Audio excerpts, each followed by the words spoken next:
Mecânica é o ramo da física responsável pelo estudo dos movimentos dos corpos, bem como suas evoluções temporais e as equações matemáticas que os determinam. É um estudo de extrema importância com inúmeras aplicações cotidianas, como na geologia, com o estudo dos movimentos das placas tectônicas, na medicina, com o estudo do mapeamento do fluxo do sangue, na astronomia, com a análise dos movimentos dos planetas.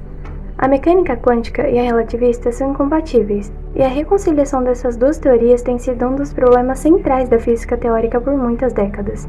A mecânica relativista, por exemplo, mostra que o tempo e espaço, em velocidades próximas ou iguais à da luz, não são conceitos absolutos, mas sim relativos. Segundo essa teoria, observadores diferentes, um parado e outro em alta velocidade, por exemplo, apresentam percepções diferentes das medidas do espaço e de tempo. Em contraste, a mecânica quântica é uma teoria não relativista, é probabilística. Essa natureza significa que é impossível prever com certeza o resultado de um experimento quântico. Na mecânica quântica, o conceito básico da trajetória não existe, e as medidas são feitas com base nas interações de elétrons com objetos denominados de aparelhos. Diferente da mecânica clássica, a quântica não concorda que as posições e as velocidades de um móvel são exatamente bem definidas. Na mecânica quântica, caso a velocidade seja conhecida, torna-se impossível a determinação da posição do elétron. Se as coordenadas de um elétron são reconhecidas, a determinação de sua velocidade é impossível. Mas por mais complexa que sejam essas teorias quânticas, ainda é possível enxergá-la no nosso cotidiano. Em um show de mágica, por exemplo, a mecânica quântica trabalha com a expectativa, e quando pensamos em um mágico como uma cartola, a relacionamos com um coelho, pois ambos são elementos comuns em shows. Isso, expectativa, está associado com a física quântica uma vez que ela trabalha com a superstição. Então, segundo ela, se quem está vendo a mágica pensar que o coelho vai sair da cartola e em seguida outra coisa acontecer, o pensamento dele tende a ser positivo, pois o surpreendeu, ultrapassou sua expectativa. Caso quem está assistindo pense que o que vai acontecer vai ser algo grande e apenas o padrão acontece, ou seja, o coelho, o pensamento tende a ser negativo, pois quebrou sua expectativa. Ainda nesse contexto de mágica, é possível relacionar com a física quântica, uma vez que ambos apresentam o indeterminismo, onde é possível determinar a probabilidade de um evento ocorrer, mas não é possível prevê-lo com exatidão.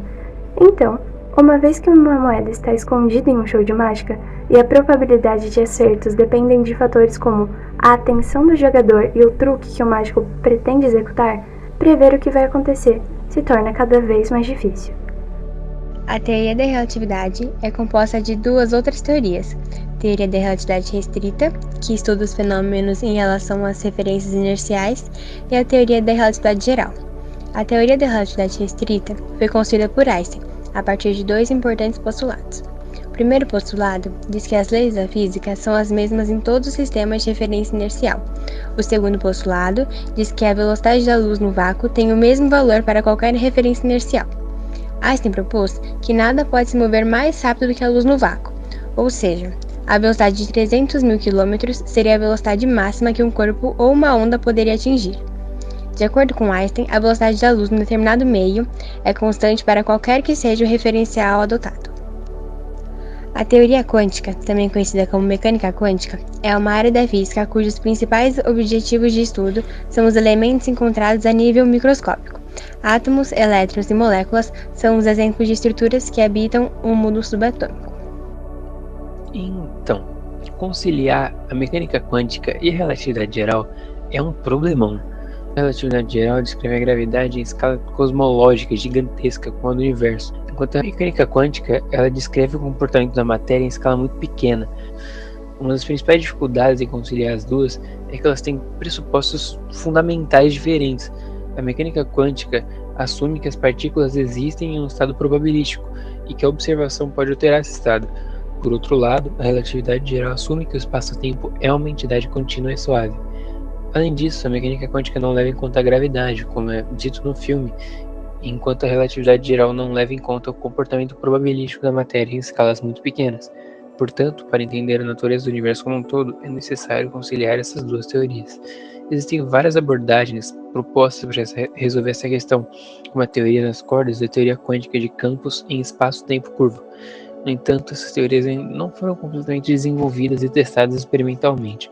Outro problema, por exemplo, é a não localidade quântica, que se refere à propriedade dos estados quânticos entrelaçados, na qual dois estados entrelaçados, emaranhados, colapsam simultaneamente no ato de medição de um dos componentes emaranhados, independente da separação espacial, distância, entre os dois estados. Mas toda essa diversidade de implicações acabam deixando a conciliação como um dos principais desafios da física teórica atual. É um ramo novo e que com certeza ainda vai ter muito estudo pela frente.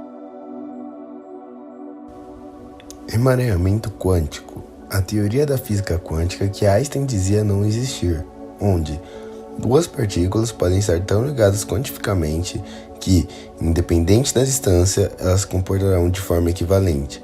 A teoria foi comprovada por uma equipe liderada pela física brasileira Gabriela Barreto Lemos. Eles provaram mostrando que figuras de objetos podem ser transmitidas através de uma partícula de luz, onde um feixe foi apontado para um cristal gerando 2 pontos. A moldura de gato foi colocada em um dos feixes, porém, a figura de gato apareceu nos 2 reflexos, representando as 2 formas em que a figura pode ser visualizada. Após a compreensão da teoria do emaranhamento quântico, será que é possível mandar mensagens para outro período do tempo utilizando o emaranhamento? Por exemplo, se formarmos uma mensagem por fótons e fizermos eles ficarem alguns anos na velocidade da luz, essa mensagem chegaria a outras pessoas em outro período. Assim, seria possível que cientistas que não conseguiram concluir pesquisas por falta de tecnologia recebessem as desinformações que temos hoje. O que seria de Einstein com as possibilidades que temos hoje? O que Einstein faria se mandássemos fórmulas e produtos tecnológicos para a época em que viveu? O gato de Schrödinger. Um gato, junto com um frasco contendo veneno, é posto em uma caixa lacrada protegida contra incoerência quântica induzida pelo ambiente. Se um contador Geiger detectar radiação, o frasco é quebrado, liberando veneno que mata o gato. A mecânica quântica sugere que, depois de algum tempo, o gato estará simultaneamente vivo e morto. Para explicar melhor a situação, podemos enxergar o estado do gato vivo como A e ele morto como B. A mecânica quântica sugere que quando misturamos A e B, só podemos enxergar algo quântico no estado A ou B. Nada pode estar no estado A mais B. Para provar de forma prática a relatividade, Einstein criou uma teoria que chama o paradoxo dos gêmeos. Existiam 2 gêmeos idênticos, A e B. O gêmeo A fez uma viagem espacial para um planeta localizado a uma distância de 8 anos-luz da Terra e com uma velocidade de 0,5 c, ou seja, metade da velocidade da luz, enquanto o gêmeo B permaneceu na Terra. Ambos tiveram seus relógios ajustados e marcavam a mesma hora antes da viagem. Para o gêmeo que ficou na Terra, a distância percorrida pela nave permaneceu a mesma, mas para o que viajou na velocidade de 0,5 c, o cálculo da distância foi feito utilizando-se da equação de controlação de comprimento. A distância percorrida pelo irmão que viajou foi de 7 anos-luz. Assim, a viagem para o gêmeo B demorou 16 anos para a ida e 16 para a volta, somando 32 anos, enquanto para o gêmeo A foi de 14 anos para a ida e 14 anos para a volta, totalizando 28 anos. Percebemos que o gêmeo que ficou na Terra envelheceu 4 anos a mais do que o que viajou. Podemos enxergar o tempo de uma forma que não existe futuro e passado. Existe uma linha e o tempo é basicamente a velocidade em que andamos nessa linha temporal. Por exemplo, se pensarmos de forma análoga, essa linha pode ser imaginada como uma estrada, e o carro em que estamos é a forma que o tempo se comporta na Terra. Essa estrada tem um limite de velocidade. Se outro carro decide fazer um contorno, quanto mais ele se afasta da estrada, maior se torna esse limite, e o carro pode andar mais rápido. Assim, quando volta para a estrada, esse está na mesma linha que o carro que estamos, porém muito menos desgastado. Ou seja, apesar de estarmos no mesmo ponto dessa linha após o contorno, o carro em que estamos aparenta ter andado muito mais. Apesar de, ao analisarmos a lógica de fora, quem andou mais foi o carro que fez o contorno. A teoria da relatividade de Einstein pode ser encontrada na cena em que Cooper e sua tripulação viajam para o planeta Miller. Lá, no momento que eles pousam, é possível notar um tique.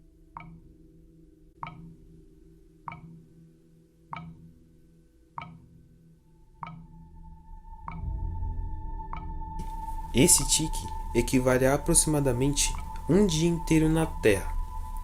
Mas por que o tempo passa tão lento no planeta Miller?